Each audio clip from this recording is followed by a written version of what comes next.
देश के अंदर बुलडोजर चल रहा है और बुलडोजर से लोगों का घर और दुकान तोड़ा जा रहा है। जो शाहीन बाग में बुलडोजर जब पहुंचा था लोगों को घर और दुकान तोड़ने के लिए, तो उस बुलडोजर पर चढ़कर रोकने वाली एक सोशल मीडिया पर फोटो देखे तो वायरल हो रहा था, जिनका नाम है एडवोकेट आरफा खानम।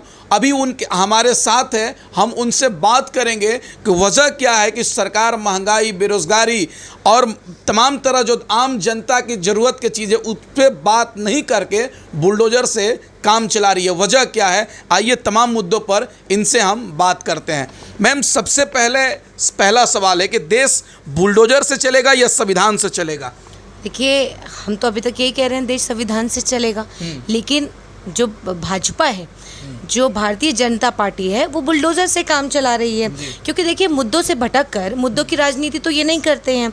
ये महंगाई, बेरोजगारी जिस तरीके से आज चरम पर है, महिला सुरक्षा दे नहीं सकते, रोजगार दे नहीं सकते। आज महंगाई, गैस के दाम देख लीजिए, पेट्रोल डीजल के दाम देख लीजिए और रसोई गैस के दाम देख लीजिए। आज हर चीज़ महंगा है। तो ये मुद्दों की राजनीति नहीं करते, मुद्दों से हटकर नफरत परोसने की, नफरत की राजनीति करते हैं और इसी से ये अखंड भारत बनाएंगे, अखंड भारत की हिंदुत्व की बात करते हैं। जय श्री राम, कहीं लिंचिंग हो जाए, पूरे दिन मेन स्ट्रीम मीडिया ही सिर्फ यही दिखाता है कि देखिए वहाँ पर लिंचिंग हो गई, वहाँ पर किसी अब्दुल जाकिर किसी ने इस तरीके से ये कह दिया और ये बोल दिया, और पूरे दिन सुबह से शाम तक इसी पे डिबेट होती है। आज देख लीजिए, महंगाई, बेरोजगारी, सब मुद्दे पीछे छूट गए हैं। आज ताजमहल, कुतुब मीनार, इस पर चर्चा हो रही है। ये विकास है, सबका साथ सबका विकास। तो विकास ये हो रहा है, तो विकास की तो नदियां बह रही हैं। अब आज ताजमहल ताजो महल हो गया है, तो जाहिर है कि आज ये आप नाम बदल रहे हैं। अगर नाम बदलने से या कुछ भी, मतलब आप जो ये नफ़रत जो फैलाने का काम कर रहे हैं, आज देश भर में आप खुदाई की बात करते हैं, ज्ञान व्यापी मस्जिद हो चाहे कहीं पर भी आप ये कह रहे हैं कि देखिए यहाँ पे तो इसके नीचे जो मंदिर था पहले, आप इससे काम चला रहे हैं। अयोध्या ख़त्म हो गया, ये मुद्दा ख़त्म हो गया, तो हम किस मुद्दे की राजनीति करेंगे? देश को बांटने की राजनीति करते आए हैं, देश को बांटने की राजनीति कर रहे हैं। कुतुब मीनार, हिजाब, हलाला, ताजमहल, ज्ञानव्यापी मस्जिद, वजह क्या है कि इस तरह से विवादित बयान को देना, विवादित चीज़ों को उजागर करना, भाजपा के लोग, सत्ता में बैठे लोग, वजह क्या इस तरह का बात करने का? देखिए, मुद्दों से हटकर क्योंकि अगर आप मुद्दों की राजनीति करेंगे, शिक्षा पे बात करेंगे, तो लोग पूछेंगे सवाल। लोग अगर रोजगार की बात होगी तो लोग मांगेंगे रोजगार। आज देश को इस तरीके से बांट कर रख दिया है कि लोग सिर्फ इसी में लग गए हैं। हिंदू सोचता है मुझे मुसलमानों से खतरा है, मुसलमान सोचता है मुझे हिंदुओं से खतरा है। दोनों के बीच में एक दीवार खड़ी कर दी है।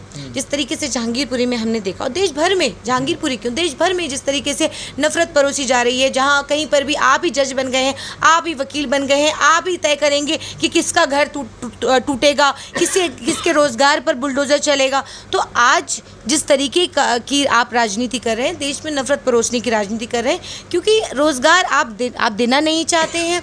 आप झुग्गी झोपड़ी के बदले मकान, दिल्ली के मुख्यमंत्री ने कहा था कोई मकान नहीं मिला। देश के प्रधानमंत्री जी ने कहा कि 2022 तक भारत के हर नागरिक के पास अपनी छत होगी, अपना मकान होगा। अब कहाँ है बताइए?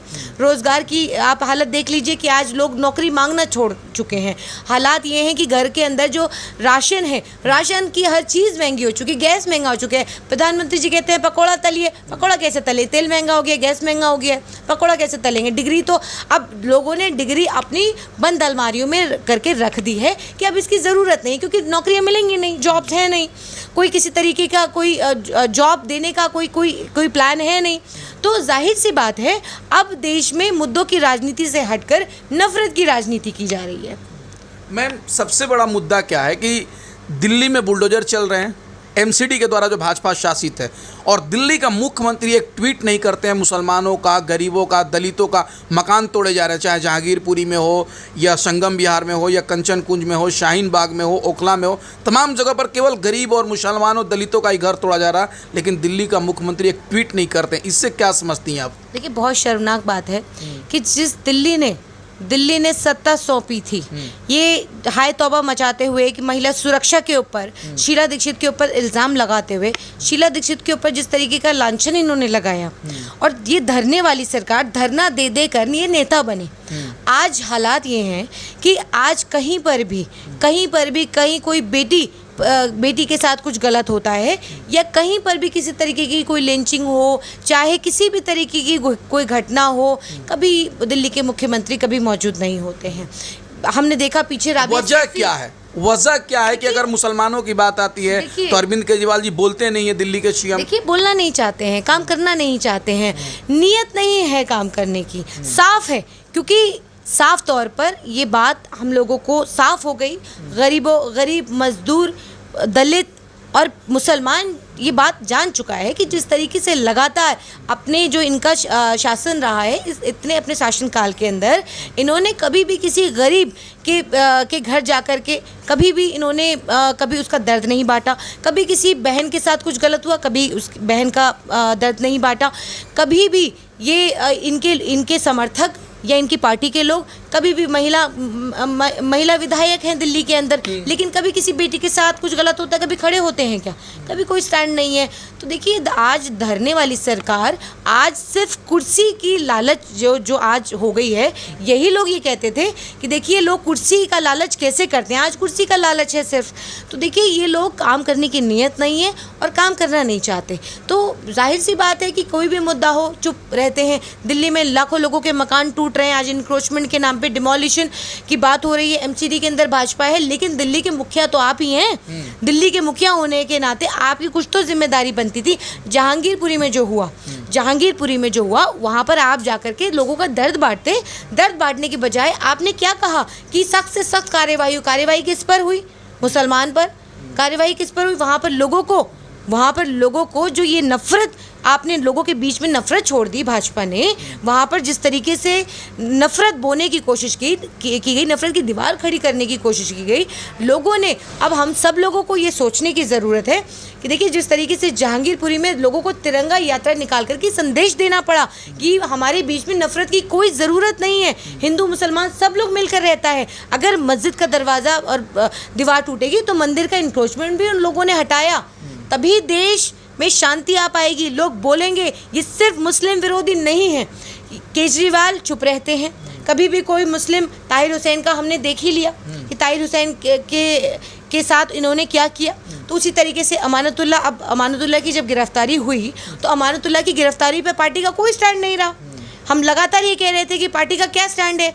अब आप बंद का ऐलान कर दें ओखला के अंदर और लोगों के शटर गिरवा दें, जो रोज़गार जो लोगों का है उसके शटर आप गिरवा सकते हैं, लेकिन अरविंद केजरीवाल से कोई सवाल नहीं करेंगे, अरविंद केजरीवाल के लिए कुछ नहीं बोलेंगे, पार्टी के लिए कुछ नहीं कहेंगे।